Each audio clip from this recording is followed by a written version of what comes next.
Hi guys, this video is very important for all the Maharashtra Law CET 3 years 2025 aspirant because in this video we'll be talking about complete information about CET, like about the exam, what will be the selection process, cut off colleges कौन कौन से है, past year analysis के हिसाब से what we can expect in the year 2025 CET, पे pattern क्या होगा, एलिजिबिलिटी को लेकर के काफ़ी डाउट होता है लोगों में, तो that also will be discussing. Preparation कैसे करनी है आपको, apart from that admission process, cap round and important documents admission के टाइम पे क्या लगेंगे। सो डॉक्यूमेंट्स के बारे में थोड़ा सा पहले पता होगा तो हम अप्लाई करके डॉक्यूमेंट्स प्रिपेयर करके रखेंगे, ठीक है। ये सारी इन्फॉर्मेशन आपको इस वीडियो में मिलने वाली है, बहुत इंपॉर्टेंट वीडियो है। अगर आप CET 3 इयर्स लिखने के बारे में सोच रहे हो तो आपको सबसे पहले मेरा यही वीडियो देखना चाहिए, जिसके अंदर कंप्लीट इन्फॉर्मेशन मैं बात करता हूँ और सिलेबस को लेकर के I talk about the complete information की सिलेबस आपके एग्जाम में क्या आएगा, बिकॉज CET के अंदर हर साल कोई ना कोई चेंजेस हो रहे हैं, ठीक है। So watch this video very carefully and share it to all your friend जितने लोग 3 इयर्स CET लिखने वाले हैं। वीडियो थोड़ा सा लंबा होगा तो थोड़ा सा रिवाइंड करके वापस से देख लेना अगर कुछ नहीं समझेगा तो, ठीक है। Let's get started.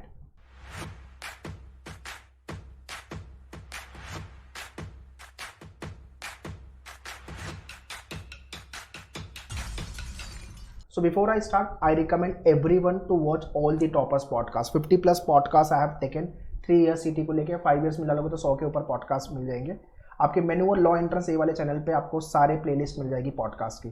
टॉपर्स ने कैसे प्रिपेयर किया, what they have done, how they have cracked, क्या प्रॉब्लम उनको आई थी, how they have manage to prepare with respect to this section. बहुत लोग का ऐसा होता है कि मेरा इंग्लिश वीक है, बहुत लोग का ऐसा होता है कि जीके बहुत ज़्यादा डिफिकल्ट जा रहा है, या तो फिर समझ नहीं आता क्या पढ़ना है, या लॉजिक में प्रॉब्लम आती है, या तो फिर लीगल में प्रॉब्लम आती है।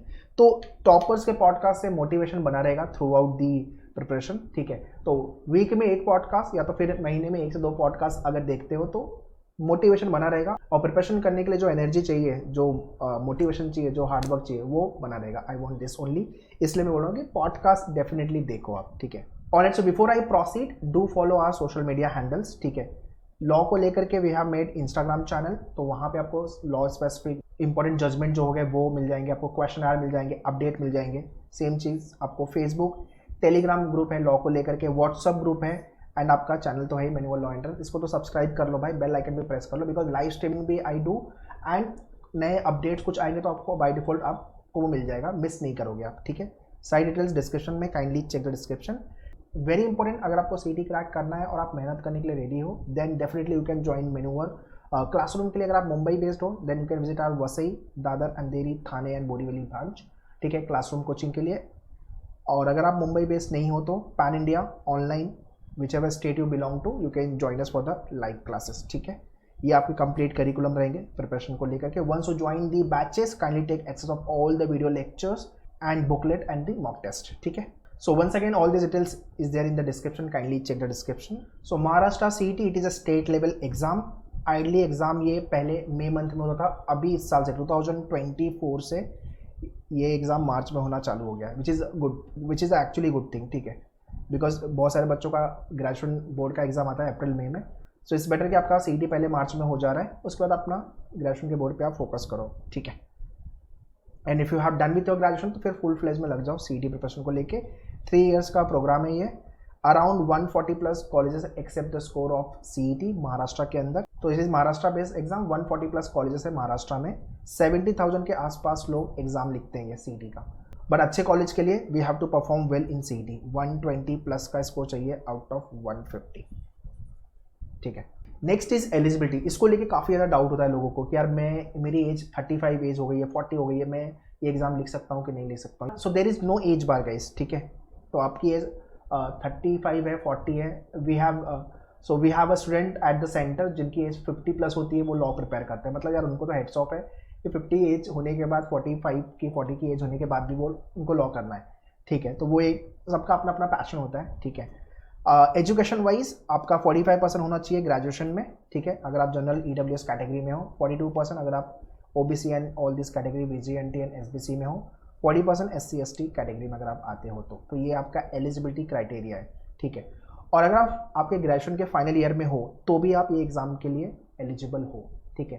तो एलिजिबिलिटी को लेके आई होप डाउट जो है सब क्लियर है। इस बार तो है ही नहीं, तो आपकी एज जो भी है आप अप्लाई कर सकते हो। सिर्फ एकेडमिक वाइज, क्वालिफिकेशन वाइज ये जो पॉइंटर्स है ये ध्यान में रखना है आपको।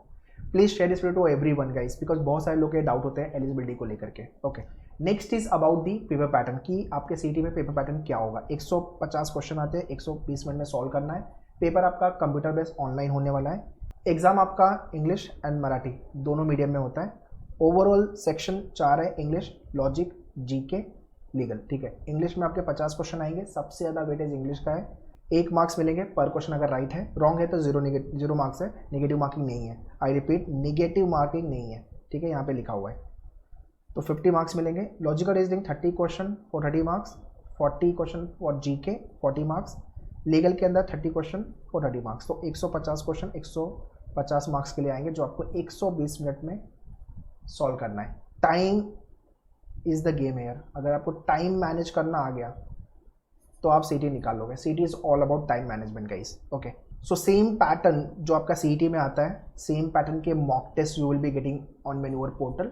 ठीक है, 20 mock test we launch every year, मतलब 20 इंटू 150 क्वेश्चन, मतलब 3000 क्वेश्चन आप खाली मॉक से प्रैक्टिस करते हो। बाकी आपकी बुकलेट, क्वेश्चन और आपका टॉपिक टेस्ट वो अलग है। ठीक है, तो डिसेंट अमाउंट ऑफ क्वेश्चन आप प्रैक्टिस करते हो, बट सेम टाइप के क्वेश्चन आपको कम से कम 3 बार कर लेने हैं, so that you can crack the exam with the good score. Next is about this syllabus. या सिलेबस को लेके कंफ्यूजन भी होता है। दूसरा, सीटी सेल के ऑफिशियल वेबसाइट पे एकदम टॉपिक वाइज पूरा डिटेल में सिलेबस नहीं मिलेगा आपको। ठीक है, जैसे लॉजिक के अंदर डिटेल में टॉपिक नहीं दिया हुआ, इंग्लिश में डिटेल में टॉपिक नहीं दिया। हाँ, सिलेबस एक रिलीज किया उन्होंने, ठीक है, बट एग्जाम में यार डिफरेंट टॉपिक से भी क्वेश्चन आते हैं। Why I am saying so, last 7 year से मैं सीटी लिख रहा हूँ, तो हर साल कुछ ना कुछ नई चीज़ें होती हैं, वो भी मैं आगे डिस्कस करता हूँ आपके साथ। This is what the best part of Menuar. Those who are joining Menuar live or the classroom, you will be learning from the faculty जिसने एग्जाम खुद भी निकाला है। Myself crack multiple exams, और हर साल मैं सीटी लिखता हूँ बिकॉज सीटी पेपर रिलीज ही नहीं करता भाई, तो ऑप्शन नहीं है, एग्जाम लिखना ही पड़ता है। ठीक है, तो सिलेबस में पहला तो है लॉजिकल रीजनिंग। इस साल लॉजिकल रीजनिंग में 2024 का एग्जाम हुआ है, इसके अंदर लॉजिकल रीजनिंग में मैथ्स के क्वेश्चन देखने को मिले, परसेंटेज, प्रॉब्लम सॉल्व, एजेस वाले क्वेश्चन देखने को मिले। तो मैंने यहाँ पे लिस्ट किया मैथ्स के वर्ड प्रॉब्लम। तो इस साल जितने लोग मेन्यूअर के लाइव या क्लासरूम में हो, भाई आपका मैं वर्कशॉप मैथ्स को लेके लेने वाला हूँ। तो उसमें ये मत बोलना कि सर मैथ्स तो सिलेबस में है ही नहीं।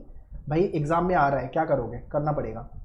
तो अभी तक मैं स्पीड मैथ्स आपको बोला था कि कर लो, बट अभी कुछ वर्ड प्रॉब्लम भी डिस्कस करेंगे आपके लेक्चर के अंदर। ठीक है, तो ट्रेडिशनल लॉजिक में अल्फ़ाबेट टेस्ट हो गया, कोडिंग डिकोडिंग हो गया, सीरीज वाले question, number letter series, blood relation, ranking, syllogism, ये 3 जो टॉपिक है मैथ्स ओरिएंटेड टॉपिक है। ये जो टॉपिक है क्लॉक एंड कैलेंडर और मैथ्स वर्ड प्रॉब्लम, ये हमें करना पड़ेगा। नॉन वर्बल रीजनिंग के भी 2 से 3 क्वेश्चन पूछे थे इस साल। ठीक है, जिसको एब्स्ट्रैक्ट रीजनिंग हम बोलते हैं, विजुअल रीजनिंग, तो ये भी अपन करके लेंगे। इसके बाद है वर्बल क्रिटिकल। इसके अंदर आपकी अंडरस्टैंडिंग इंपॉर्टेंट है। यहाँ पे तो भर भर के आपके पास शॉर्टकट होना ही चाहिए। फिर आप ज्वाइन मेन्यूअर तो shortcuts you will be getting. अगर शॉर्टकट नहीं है तो टाइम खराब यहाँ करोगे तो बाकी के सेक्शन में टाइम वैसे भी लगने वाला है। जैसे एनालिटिकल और क्रिटिकल में अपना टाइम लगेगा। तो इसके लिए आपकी इंग्लिश की अंडरस्टैंडिंग इंपॉर्टेंट है, और इसके लिए अप्रोच कि क्वेश्चन को आप सॉल्व कैसे करोगे। ठीक है, हर टाइप के क्वेश्चन की प्रैक्टिस चाहिए। तो लॉजिक स्कोरिंग है नो डाउट, बट अगर हर टाइप के क्वेश्चन को आपने प्रैक्टिस नहीं किया है तो टाइम लगेगा आपका। Next is English section. यहाँ से 50 क्वेश्चन आएंगे, और ये सेक्शन आपका गेम चेंजर है। बहुत सारी जनता का स्कोर यहाँ पे नहीं आता, because we are reluctant to read. हम रीड ही नहीं करते, हम मोबाइल पे पाल लगाना हमें अच्छा लगता है, राइट, रील देखना, शॉर्ट्स देखना। तो reading is very very important. इसलिए मैं सबको बोलता हूँ कि टॉपिक पढ़ के इंग्लिश का सेक्शन नहीं निकलेगा, आपको न्यूज़पेपर रीडिंग करना पड़ेगा, इंडियन एक्सप्रेस या द हिंदू, इसका पेज 1 एंड एडिटोरियल पेज, ये करना ही करना आपको। मेरे फर्स्ट लेक्चर में मैं बच्चों को बोलता हूँ ये काम करना चालू कर दो। दूसरा, वोकैब पे काम करना है। वर्ड पावर मेड इजी के वीडियोस, ये बुकलेट जो है इसका वीडियो पूरा मेन्यूअर के डैशबोर्ड पे अवेलेबल है, काइंडली गो एंड वॉच। और ये बुक को कर लोगे तो और अच्छी बात है यार, आपका वोकैब काफ़ी अच्छा हो जाएगा। लॉ करने जा रहे हो आप, ठीक है, so it will help you there as well. तीसरा, ग्रामर पे काम करना। ये 3 चीज़ें इंपॉर्टेंट हैं। बाकी आपकी जो मेन्यूअर की बुकलेट आपको मिलेगी क्लासरूम या लाइव जो भी आपने ज्वाइन किया हुआ है, ये सारे क्वेश्चन 3 बार आपको करने हैं। तो इसलिए मैं बोलो जल्दी थोड़ा पढ़ाई चालू करो। 3 चीज़ सोचनी है, टॉप करूँगा, GLC जाऊँगा या IELTS जाऊँगा, इसके नीचे सोचना नहीं है आपको, है ना। सो वोकैब अगर आपका अच्छा है तो इसके एप्लीकेशन, इसके बेसिस पे जो टॉपिक आते हैं वो आता है एनालॉजी आता है, synonym, antonym, odd man out, filling the blanks, spell check वाले क्वेश्चन, वन वर्ड सब्स्टिट्यूशन वाले क्वेश्चन। ग्रामर को लेके all this topic you will be getting. उसके बाद रीडिंग कॉम्प्रिहेंशन और आपका वर्बल एबिलिटी को लेके ऑल दिस टॉपिक। तो अगर आपका रीडिंग अच्छा है, आपका वोकैब अच्छा है और आपने ग्रामर पे काम किया है तो यहाँ पे आप फोड़ोगे यार। English is the highly scoring section. But problem यही है कि हमें डिकोड करना क्वेश्चन नहीं आता, हमारी अंडरस्टैंडिंग इतनी अच्छी नहीं होती है। सो इंग्लिश को लास्ट में लोग स्टार्ट करते हैं, बहुत बड़ी गलती है। आपको डे 1 से इंग्लिश और जीके ये डे 1 से चालू करना है विदाउट फेल, ठीक है। Third section is nothing but GK, static and current affairs, ठीक है। यहाँ पे सबसे बड़ा कन्फ्यूजन यही है कि क्या पढूं, कहाँ से पढूं और कितना पढूं। तो आपके मेन्यूअर के डैशबोर्ड पे स्टैटिक जीके को लेकर के we have posted complete video और हैंडआउट्स। इसके बाद 1500 क्वेश्चन दिया हुआ है हमने मॉक को लेकर के, जो कि हॉट क्वेश्चन है, वेरी इंपॉर्टेंट क्वेश्चन है एग्जाम पॉइंट ऑफ व्यू। इस साल 2024 का जो सीटी हुआ, मैक्सिमम क्वेश्चन मेन्यूअर के फुल लेंथ मॉक और जो 1500 क्वेश्चन है यहाँ से प्लस जो लेक्चर हम लेते हैं वहाँ से आए हुए थे। मतलब मेन्यूअर के मॉक से डायरेक्टली कॉपी पेस्टेड क्वेश्चन था सीटी के अंदर। तो यार इतना रिसर्च के बाद, इतनी एनालिसिस के बाद, एग्जाम लिखने के बाद ये क्लैरिटी आ जाती है, we get to know the gist of the paper कि हाँ क्या एग्जाम में आएगा। तो वो एक बेस्ट पार्ट होता है, ठीक है। बाकी करंट अफेयर्स में ये सारी चीज़ें हैं जो आपको गो थ्रू करनी। न्यूज़ पेपर आप पढ़ रहे हो तो करंट अफेयर्स अपडेटेड हो, एक साल का करंट अफेयर्स इंपॉर्टेंट है, ठीक है। तो मैं सिलेबस के साथ साथ थोड़ी थोड़ी प्रिपरेशन की भी बात कर रहा हूँ, तो जब भी आप स्टार्ट कर रहे हो ये सारी पॉइंटर्स दिमाग में रखना, ठीक है। Next is legal section. Legal के अंदर लोगों को लगता है कि लीगल का नॉलेज होगा तभी मैं लॉ कर पाऊंगा, ऐसा बिल्कुल भी नहीं है। They will just test your legal interest, ठीक है। तो ये सारे टॉपिक हैं जो आपके लेक्चर्स में कवर होंगे, taken care by the lawyer, ठीक है। ये टॉपिक आपको पढ़ना, ये स्कोरिंग है यार, मतलब लीगल एप्टीट्यूड का जो सेक्शन है वो स्कोरिंग है इनफैक्ट, ठीक है। प्रोवाइडेड कि आपने सारे टाइप के क्वेश्चन अच्छे से किए हुए, सारे टॉपिक पे काम किया हुआ है, आराम से आपका स्कोर यहाँ पे बनेगा, ठीक है। Okay, every year I right the examination, मेरी एनालिसिस आपको मिल जाएगी 2022 की, 21 की, 20 की, 23 की, 2024 की भी एनालिसिस मैंने पोस्ट किया हुआ है मैनुअल लॉ इंटरेस्ट, ये वाले चैनल पे जाके प्लेलिस्ट में देख लो, ठीक है। अभी पेपर की एनालिसिस करके व्हाट आई हैव अंडरस्टूड, ये जो दो सेक्शन है इंग्लिश एंड जीके, ये हमेशा मॉडरेट टू डिफिकल्ट साइड होते हैं। हर साल डिफिकल्टी लेवल ऊपर नीचे होती है। अब जीके में they can ask anything, static में भी, करंट अफेयर्स में भी। एंड इंग्लिश के अंदर वो कैब यार गेम चेंजर होता है, तो वो कैब अच्छे से कर लेना। बाकी ग्रामर और आरसी पे काम करने की ज़रूरत है।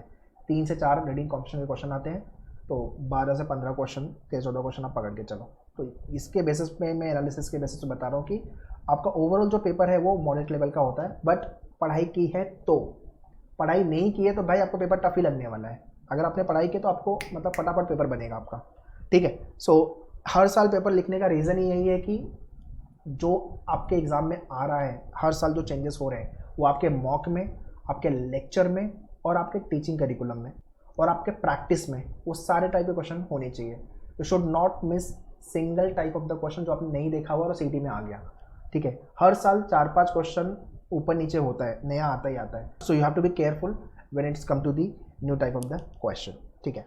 Okay, next is about the top colleges versus expected cut off उनके क्या हो सकते हैं, ठीक है।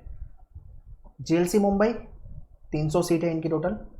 अगर आप महाराष्ट्र बेस्ड स्टूडेंट हो, एमएस स्टूडेंट हो, महाराष्ट्र स्टूडेंट, तो 120 प्लस का स्कोर लेके चलो। अगर आप ओएमएस स्टूडेंट हो, आउटसाइड महाराष्ट्र वाले हो अगर आप, ठीक है, तो आपका स्कोर भाई 125 प्लस, ठीक है। ये जो भी मैंने कट ऑफ दिया हुआ है इसमें प्लस माइनस 2 to 4 मार्क्स कर लेना, ऊपर नीचे होगा आपका कट ऑफ। डिपेंड करता है दो चीज़ पे, पेपर कितना टफ आया उस साल और कितने लोगों ने एग्जाम लिखा हुआ है, ठीक है। आईएलएस पुणे 160 सीट, 117 से 123 के आसपास का कट ऑफ जाता है। एमएस स्टूडेंट के लिए 117, ओएमएस के लिए 123। Advani law college again Mumbai 240, 115, 120। तो ये कट ऑफ की लिस्ट है और मैंने कॉलेज के लोकेशन सीट भी डाल दी है। ये टॉप 10 कॉलेजेस हैं सीटी के through. Please pause the video and go through all this colleges. मेरे नज़र में भाई अपने को सीटी में टॉप मारना है। अगर आप मेरा वीडियो देख रहे हो तो सीटी में टॉप मारना है, या तो जेएलसी आईएलएस, ठीक है। अगर इससे कम स्कोर आए तो इन्हीं में आपको इन सब के लिए जाना पड़ेगा, ठीक है। तो जितना हाई टारगेट लेके चलेंगे it will be better for us to achieve our goal, ठीक है। सो इसमें से जो भी कॉलेज आपको जाना है उसका कलर प्रिंट आउट निकालो, stick on the wall where you study. Motivation by default आएगा कि यार हाँ मुझे इस कॉलेज में जाना ही जाना है, ओके। सो कमेंट में लिख के मुझे बताओ which college you are targeting. Okay, next is about the selection process, ठीक है। तो एक तो आपका सीटी का एग्जाम होगा और सीटी के एग्जाम के बाद चालू होगा सेंट्रलाइज एडमिशन प्रोसेस, इसको हम बोलते हैं CAP round. So CAP round का जो स्टेप है, ऑनलाइन रजिस्टर करना पड़ता है। Once you get the your result, उसके बाद आपकी प्रोफाइल डॉक्यूमेंट अपलोडिंग होती है, प्रेफरेंसेस सेलेक्ट करने होते हैं, फिर कॉलेज मिलेगा आपको, फ्रीज एंड फ्लोट करना पड़ता है, फिर आपको फीस पे करनी है, कॉलेज में जाके सीट आपकी बुक करनी है, and finally you get admission confirmation. तो ये आपका कंप्लीट सिलेक्शन प्रोसेस है सीटी को लेकर के। Next is about the documents. या बहुत सारे लोगों का ये प्रॉब्लम होता है कि यार डॉक्यूमेंट लास्ट मोमेंट पे याद आता है, तो मैंने इस वीडियो में ही ले लिया कि इंपॉर्टेंट डॉक्यूमेंट्स आपके एजुकेशन वाइज ये सारे डॉक्यूमेंट्स लगेंगे सीडी के टाइम पे। आपका एडमिट कार्ड वगैरह भी संभाल के रखना, ठीक है। बाकी कैटेगरी का बेनिफिट लेना है तो ये सारे डॉक्यूमेंट्स आपके होने चाहिए।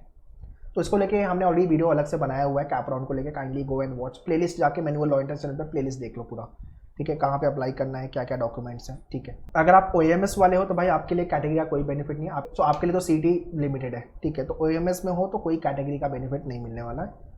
Next is about the ID proof में ये सारे डॉक्यूमेंट्स, इसमें से कुछ भी आपके पास होने चाहिए। आधार कार्ड तो होना चाहिए आपका, और जो भी आपका वोटर ID पैन कार्ड, ठीक है। बाकी अदर डॉक्यूमेंट्स में all this thing, domicile, birth certificate, conversion certificate, ठीक है। अगर नाम चेंज हुआ है तो उसका एफिडेविट। सो इसमें से कोई भी डॉक्यूमेंट्स आपके पास नहीं है तो अप्लाई करके उसको रेडी करके रखो, ठीक है।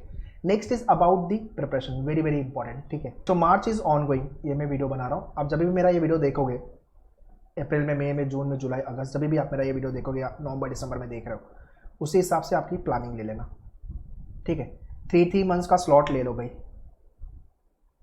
यहाँ पे तो दिसंबर तक का। This is the phase 1, this is the phase 2, this is the phase 3 and this is the phase 4, जहाँ पे आपको टॉपिक को रिवाइज करना है, ठीक है। तो कम से कम 3 टाइम्स तो आपके टॉपिक होने चाहिए। पूरा सिलेबस की बात करो, 3 बार पढ़ के लेना है आपको। सबसे पहले तो आपका न्यूज़पेपर रीडिंग चालू करो, है ना। आपका बेसिक ग्रामर चालू करो, आपका GK प्रिपरेशन चालू करो, आपका इंग्लिश पे वोकैब पे काम चालू करो। ये सारी चीज़ें आपको डे 1 से स्टार्ट कर देनी है, ठीक है। So we have launch batches at our all the centre, you can visit the centre, ठीक है। तो आपके इनिशियल लेवल पे जितने भी टॉपिक होते हैं उसकी प्रैक्टिस, प्रिपरेशन, टेस्ट, ये सारी चीज़ें करनी है, बट फाउंडेशन अच्छा करना है आपको। तो न्यूज़पेपर, इंग्लिश, GK, ये ज़्यादा इंपॉर्टेंट है। बाकी लॉजिक और लीगल आप कर लोगे अच्छे से, that is, I mean there is no any problem as such, ठीक है। फिर आपका जो भी सिलेबस है मोस्टली नवंबर दिसंबर तक पूरा खत्म हो जाएगा, और सेकेंड टाइम यहाँ पे रिवीजन। अगर आपने STC बैच ज्वाइन की हुई है तो 2 बार आपके सिलेबस रिवाइज होंगे। तो यहाँ तक आपका एक बार सिलेबस हो गया, आपको दोबारा से रिवाइज करना है और तीसरी बार यहाँ पे करना है, तो 3 बार सारे टॉपिक करने हैं, ठीक है। अगर आपने लेट प्रिपरेशन चालू करो जून जुलाई से या मई में, या लेट मेरा वीडियो देख रहे हो, जब भी देख रहे हो आप, ठीक है, तो भाई फिर भी आपको टॉपिक का एक बार पूरा पढ़ के आपका पढ़ा के हो जाएगा मेन्यूअर में। आपको प्रैक्टिस खुद से करनी है एनी हाउ, 2 से 3 बार तो करनी है, ओके।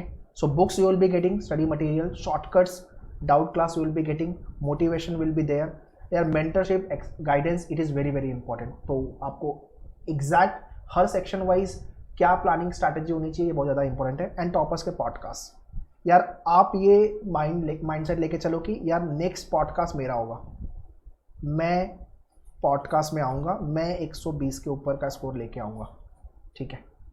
आई मीन इससे बेटर प्राउड वाली फीलिंग क्या होगी? आपके पेरेंट्स आपको देख रहे हैं कि आप पॉडकास्ट दे रहे हो, और वो पॉडकास्ट शेयर हो रहा है आपके सारे फैमिली मेम्बर को, सारे फ्रेंड्स को, तो it is a good achievement for you, right. So ये एटीट्यूड के साथ पढ़ाई करो, मैं 120 के ऊपर जाऊँगा, मैं पॉडकास्ट दूंगा, and surely I will get into the Maharashtra के सबसे अच्छे कॉलेज में, ठीक है। सो आप चाहे महाराष्ट्र बेस्ड स्टूडेंट हो, MS स्टूडेंट या OMS हो, आपको 120 के ऊपर जाना ही जाना है। You have to run once to achieve your goal. Top पर JLC, IELTS, और इससे कम स्कोर आ रहा है तो दूसरे कॉलेजेस। सो 2025 भाई आपके लिए प्रिपरेशन वाला ईयर है, जहाँ पे आपको हार्ड वर्क करना है आपके गोल को लेकर के। This year no Diwali, no Christmas, no new year, only CET preparation, ठीक है। ये मैं हर साल बोलता हूँ कि भाई सेलिब्रेशन का टाइम अगस्त ऑनवर्ड्स सारे फेस्टिवल चालू हो जाते हैं। इस साल फेस्टिवल सेलिब्रेशन हम करेंगे जिस दिन फेस्टिवल है, बट हम ज़्यादा टाइम बचा के अपने CET की प्रिपरेशन पे लगाएंगे, ठीक है। So that's all guys in this video थोड़ा सा लंबा हो गया है, उसको रिवाइंड करके देख लेना, and please share this video to all your friends so that everyone should be benefit from this video. बाकी प्रिपरेशन को लेके अगर आप मुंबई बेस्ड हो, you can visit our centre, ठीक है। And if you not Mumbai based, you can check out our online live classes. So I hope you have understood complete information with regards to Maharashtra law CET 3 years examination. For any kind of a doubt and question, please write in the comment section. I'll be happy to reply you. Prepare well and see you in the live and the classroom session. All the very best. Thank you.